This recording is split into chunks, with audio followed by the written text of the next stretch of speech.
গ্রাম পঞ্চায়েতের তৈরি কাঠের সেতুর একাংশ ভেঙে ঝুলছে। যাতায়াতের চরম সমস্যায় একাধিক গ্রামের মানুষ। ভেঙে ঝুলে পড়া সেতুর উপর দিয়ে ঝুঁকি নিয়ে চলছে যাতায়াত। আবার কৃষিকাজের জন্য নদীর উপর কৃষকদের তৈরি অস্থায়ী রাস্তা দিয়েও যাতায়াত করতে হচ্ছে এলাকাবাসীদের। দ্রুত সেতু মেরামতের দাবি এলাকাবাসীর। এলাকায় ভাঙা সেতুকে নিয়ে শুরু হয়েছে তৃণমূল বিজেপির জোর চর্চা।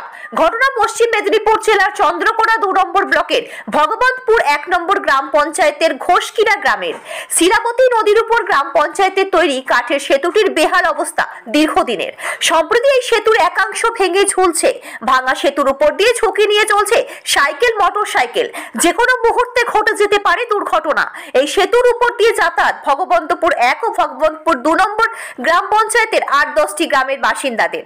শিলাবতী নদীর এক প্রান্তে রয়েছে ঘোষকিরা, কল্লা, খুরশি, ধরমপোতা, অপর প্রান্তে রয়েছে কেশিডাল, ভগবন্তপুর, খিরাটি, ভৈরবপুর সহ একাধিক গ্রাম। এলাকাবাসীর দাবি, ঘোষকিরা গ্রামের বাসিন্দা সহ আশপাশের গ্রামের বাসিন্দাদের এই কাঠের সেতু পেরিয়ে গ্রাম পঞ্চায়েত কার্যালয়, স্কুল, কলেজ থেকে হাসপাতাল, বাজারহাট যেতে হয়। দীর্ঘদিন ধরে বেহাল অবস্থায় রয়েছে গুরুত্বপূর্ণ এই সেতুটি। গত বন্যায় দুবার নদীর জল বেড়ে ডুবে গিয়েছিল সেতুটি। এমনকি পানার চাপে জলের তোড়ে সেতু ভেঙে পড়া আটকাতে হাত লাগিয়েছিল ঘোষকিরা গ্রামের বাসিন্দারা। কিন্তু সেতু মেরামতের গ্রাম পঞ্চায়েতের কোনো উদ্যোগ চোখে পড়ে দাবি এলাকাবাসীর।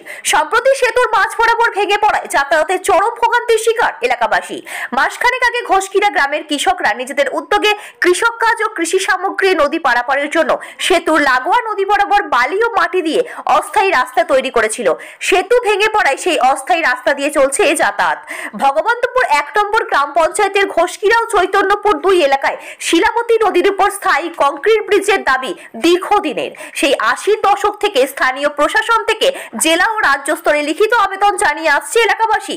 বাম আমল থেকে তৃণমূল জামানায় এখনো স্থায়ী সেতু নির্মাণ নিয়ে কোনো উদ্যোগ নেই প্রশাসনের, দাবি এলাকাবাসীর। বেহাল ও ভেঙে পড়া কাঠের সেতুটি দ্রুত মেরামতের ব্যবস্থা করুক প্রশাসন, চাইছেন এলাকার বাসিন্দারা। গ্রামের মানুষের ভোগান্তি ও সমস্যাকে হাতিয়ার করে শাসক দল ও প্রশাসনকে তীব্র কটাক্ষ বিজেপির চন্দ্রকোনা 1 নম্বর মন্ডল সভাপতি সুকান্ত দলুই বলেন, এই সেতু নিয়ে গ্রামবাসীরা একাধিকবার বিক্ষোভ দেখিয়েছে, পোস্টারিংও করছে। গ্রামের মানুষের পাশে দাঁড়িয়ে তারাও সরব হয়েছিল। কিন্তু এই সরকার ও দল যেখানে কাটমানি পাবে সেখানে বেশি গুরুত্ব দেয়।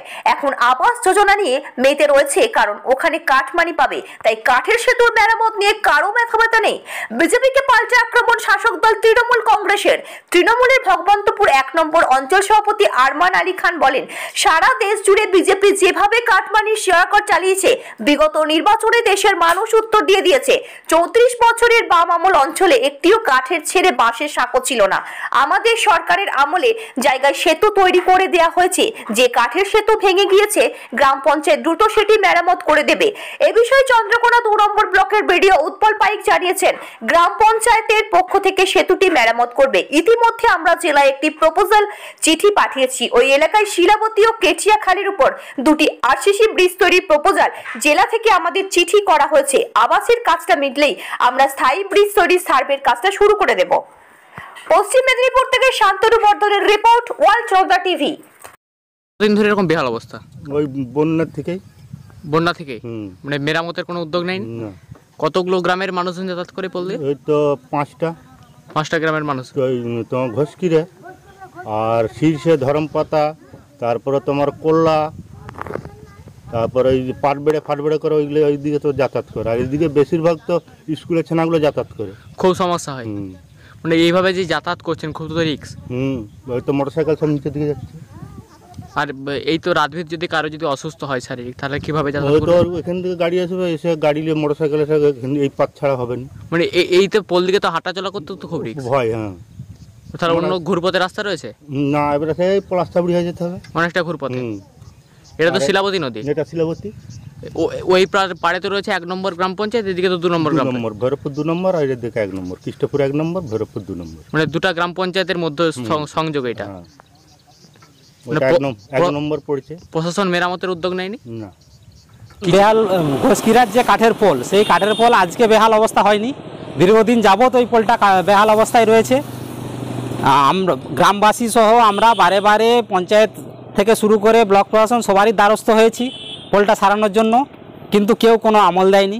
পঞ্চায়েত ভোটের আগে গ্রামবাসীরা পোস্টারিং করেছিল ভোট বয়কট করব বলে, আংশিকভাবে ভোট বয়কটও করেছে তারা। লোকসভা ভোটের আগেও একই ঘটনা ঘটেছে। আজ পর্যন্ত সেই পোলটা দেখবেন ঝুলে গেছে, মানুষ যাতায়াত করতে পারছে না, অথচ তাকে সারাইয়ের কোনো ব্যবস্থা কোনো প্রশাসন করেনি। ওই গ্রাম পঞ্চায়েতের যে সদস্য, সেই সদস্যের বাড়িও ঘোষকিরা গ্রামে, সেও রোজ কয়েকবার ওই নদী পের হয়। গ্রাম পঞ্চায়েত থেকে শুরু করে ব্লক প্রশাসন থেকে শুরু করে পঞ্চায়েত সদস্য সকলেই বিষয়টা জানে, কিন্তু সাধারণ মানুষের যে দুঃখ দুর্দশা, সাধারণ মানুষ যে পেরোতে পারছে না, শুধু একটা গ্রাম নয়, বেশ কয়েকটা গ্রামের মানুষ ওই রাস্তা দিয়ে যাতায়াত করে। শুধু বাজার আসা নয়, স্কুল আসা থেকে শুরু করে স্বাস্থ্যকেন্দ্রে যাওয়া সমস্ত যাতায়াতের মাধ্যমেই নদীর মাধ্যমে ওই পোলটা ছিল, কিন্তু সেই পোলটা ভেঙে পড়ে আছে। সেই পোলটার দিকে মানুষের হুঁশ নেই। তৃণমূল কংগ্রেসের সরকার, কাটমানির সরকার, তারা যেখানে কাটমানি পাবে সেখানেই যাবে। জনগণের যে সুবিধা অসুবিধার কথা তারা কোনোদিন ভাবেনি, আগেও ভাবেনি, এখনও ভাবছে না। বর্ষ জুড়ে যে হারে কাটমানি চালাচ্ছে তা সারা ভারতবর্ষের মানুষ এবারে কিন্তু ইলেকশনে দেখিয়ে দিয়েছে। আর আমাদের অঞ্চলে যতগুলো ব্রিজ আছে তাদের ধারণা নেই যে আমাদের অঞ্চলে কতগুলো ব্রিজ আছে, কাঠের ব্রিজ। বিগত 34 বছর সরকার একটা ক্ষমতায় ছিল, সেখানে একটা বাসের ব্রিজ পর্যন্ত ছিল না। আমাদের এই সরকার আসার পরে, আমাদের এই মমতা বন্দ্যোপাধ্যায়ের সরকার আসার পরে আমাদের পঞ্চায়েত থেকে প্রত্যেকটা জায়গায় আমরা 20 লক্ষ, 25 লক্ষ, 30 লক্ষ টাকা করে খরচা করে আমরা কাঠের ব্রিজ একদম 4 চাকা বা সব কিছু গাড়ি যাতে যাতায়াত করতে পারে সেই ব্যবস্থা করা হয়েছিল। বন্যার সময় মাঝখান থেকে কিছুটা পোর্শন ভেঙে চলে গেছিলো, তখন আমরা ওখানে নৌকার ব্যবস্থা করে দিয়েছিলাম, নৌকো নিয়ে যাতায়াত চলতো। এখন নদীর জল কমে গেছে, এখন নৌকো আর চলছে না। অলরেডি আমরা ওটা প্রপোজাল পাঠিয়ে দিয়েছি এবং গ্রাম পঞ্চায়েত থেকে ওটার 5th ফিনান্স থেকে ওটার প্ল্যান ধরেছে, ওরা ইমিডিয়েট রিপেয়ারিং করবে। আমি জেলাতেও চিঠি করেছি, প্রপোজাল করেছি। আর ওই দুটো নদীর উপরে কেঠিয়াখাল এবং আপনার যে শিলাবতী নদী আছে, দুটো নদীর উপরে আরসিসি ব্রিজের প্রপোজাল অলরেডি জেলা থেকে আমাদেরকে চিঠি করে দিয়েছে। আমরা খুব শীঘ্রই এই আবাসের কাজটা, প্রেসারটা একটু কমলেই আমরা সার্ভেটা করা শুরু করে দেবো। অ্যাপ্রোচ রোডের জন্য আশা করা যায় খুব তাড়াতাড়ি কাজটা আমরা শুরু করে দিতে পারবো।